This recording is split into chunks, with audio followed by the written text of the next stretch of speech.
Tired of only having 8 gigs free on your Xbox? Today I'm going to be teaching you guys how to swap out a newer, nicer hard drive for your old one.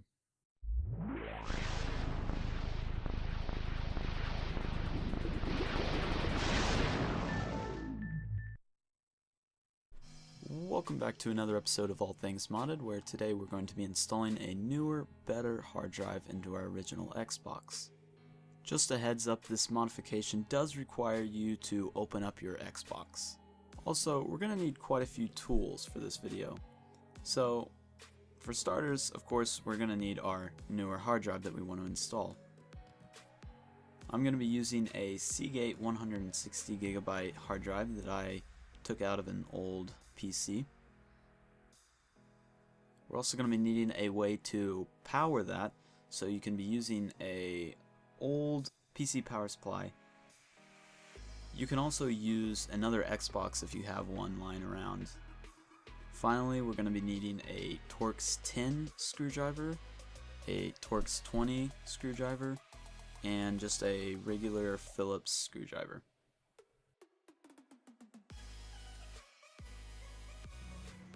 Okay, so now that we've gone over the overview, let's hop right into it. So, first thing we want to do is turn on our Xbox and establish an FTP. FTP stands for File Transport Protocol, and basically what you can do by this is transfer data from your computer to your Xbox. You can use a crossover cable, or you can set up a local network via a virtual network, or using a router like I have. So as you can see, I have my IP address down in the lower right hand corner. Now this is never going to be your actual IP, this is just your local network IP. So just keep in mind that IP address that you have and write it down on a piece of paper, because we're going to need that later. Now the next thing we want to do is go down to System and then Settings, and then go down to Network. And as you can see, it lists your IP address again at the top, but what we're really concerned about is the FTP server settings.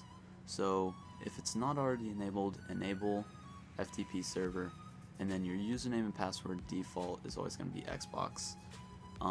Don't change that stuff. Same with the port, keep it 21, you don't want to change it. It just makes things a lot easier. So now that we've done this, let's run back over to the computer.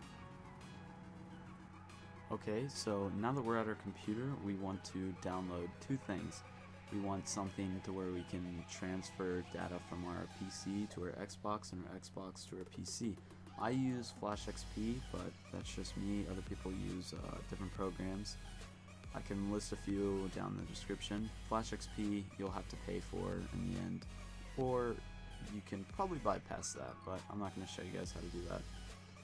And next you'll need the chimp files so that you can upgrade your hard drive.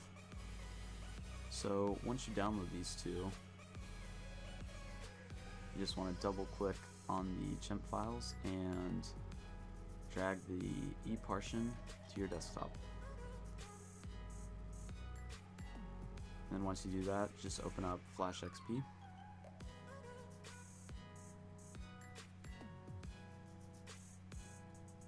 Go ahead and hit accept. I'm going to close that. So now what you want to do is you want to finish a connection to your Xbox so you can transfer data. So just go up to this right box and hit the dual monitor icon and hit quick connect. Now this is where you put the IP address that was on your Xbox, and then keep your port at 21 or whatever port was on your Xbox, and then username and password are simply going to be Xbox.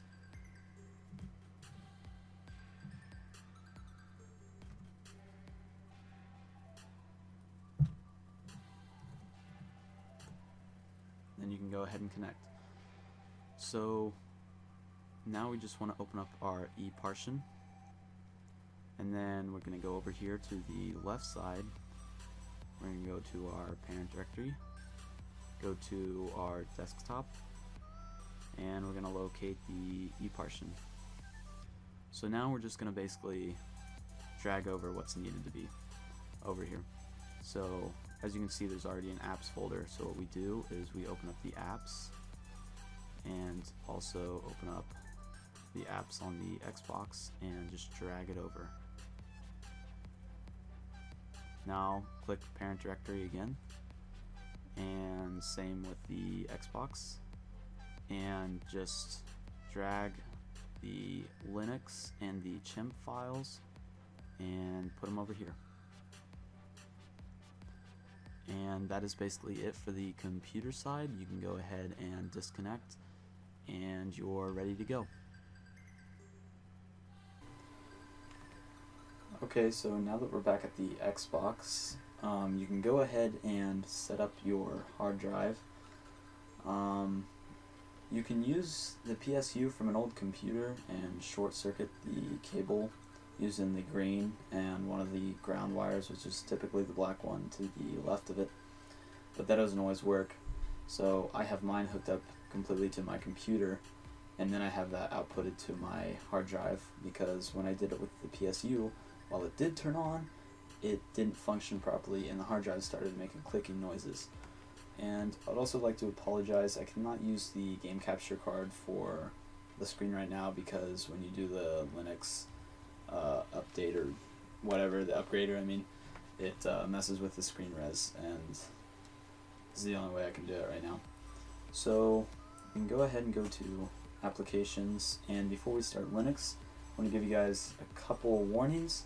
You need to use a first-party Microsoft controller, and you cannot have any card or memory cards in the card slots on the controller, because it will mess with the installer and it won't work for you. While I do say first-party, that also means the wireless controller that was released by Microsoft, you can't use that. It has to be strictly the wired ones. So now we can go ahead and run Linux. Now this is a good time to turn on the power supply to your hard drive, and you don't want to wait too long without touching anything like moving these with the D-pad, because it will launch an application automatically. So now that we've turned on power to the hard drive, you can go ahead and pull out the IDE cable from the disk drive and plug it into the hard drive. Now you have to plug it in and unplug it all at once, otherwise you can run into some problems and you'll have to restart. So I'm going to go ahead and get right into it.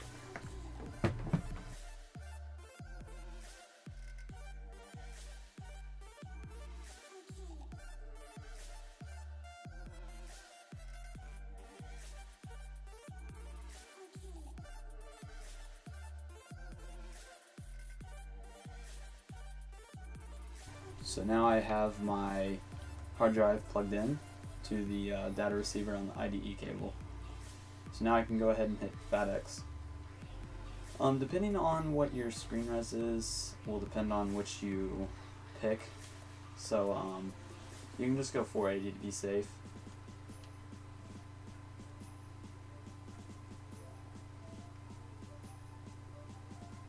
Now this screen is going to give you a bunch of errors and failed to allocate stuff like that.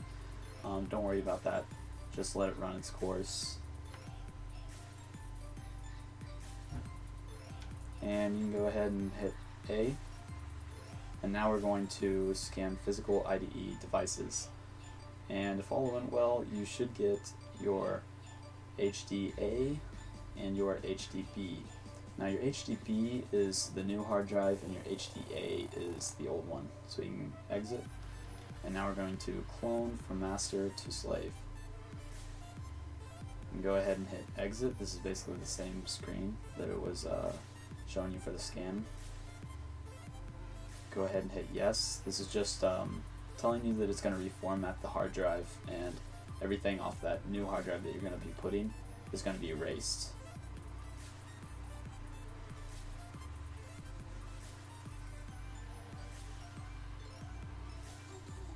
Okay, so we're gonna go ahead and hit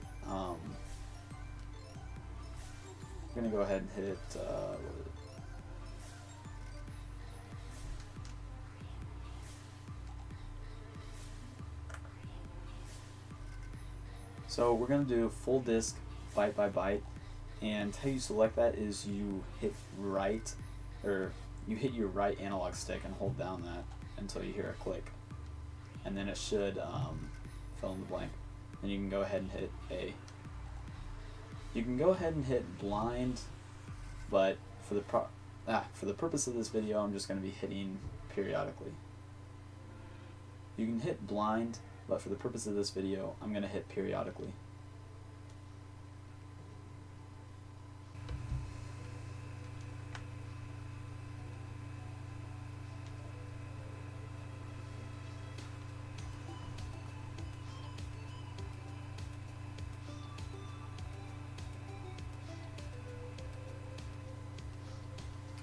So now it's done, and what we're going to do is select lock slave drive, and then we're going to click on from motherboard, and then just hit yes.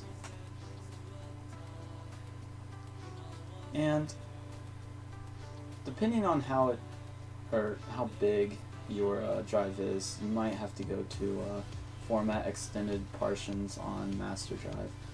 You don't always have to do that, but sometimes you do.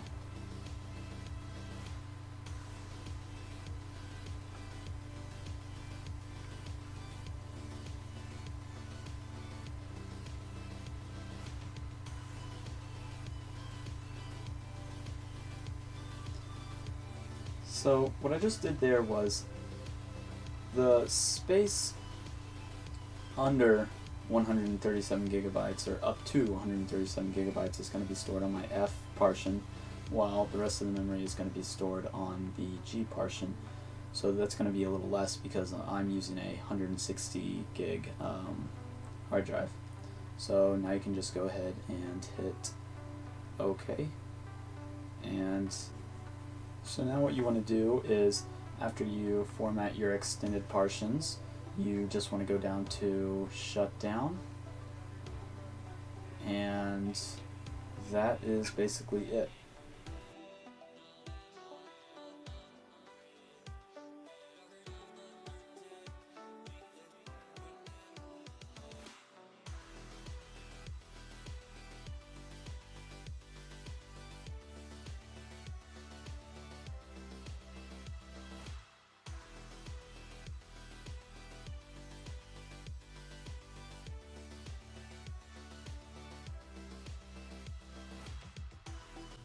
So once you put your hard drive back in and lock everything up, you can go ahead and turn on your system, and as you will see, there's quite a bit of difference in my F partition.